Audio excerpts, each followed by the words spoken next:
পুরান ঢাকায় ভাঙাড়ির ব্যবসায়ী সোহাগ হত্যা ভিডিওর সামনে না আসা পর্যন্ত সরকার কি করলো, এমন প্রশ্ন রেখেছেন বিএনপির সহ আন্তর্জাতিক বিষয়ক সম্পাদক ব্যারিস্টার রুমিন ফারহানা।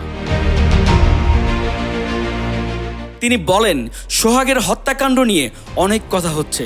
আমি যদি প্রশ্ন করি 100 মিটারের মধ্যে আনসার ক্যাম্প ছিল, তারা কি করলো? আমি যদি প্রশ্ন করি পুলিশ কি করলো?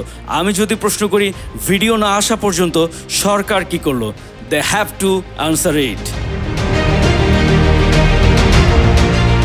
শনিবার দুপুরে ঢাকা রিপোর্টার্স ইউনিটিতে ছাত্র, শ্রমিক ও জনতার গণঅভ্যুত্থানের বর্ষপূর্তি বাংলাদেশের গণতান্ত্রিক অভিযাত্রা শীর্ষক আলোচনা সভায় তিনি এসব কথা বলেন। দায়িত্ব নিতে হবে জানিয়ে এই বিএনপি নেত্রী বলেন, চেয়ারে বসে থাকতে ভালো লাগে, এটা আমরাও বুঝি।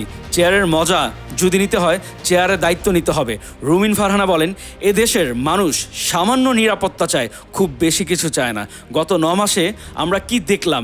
বাংলাদেশে একটি নতুন সংস্কৃতি তৈরি হয়েছে। সাগর খান, নিউজ 21 নিউজ ডেস্ক।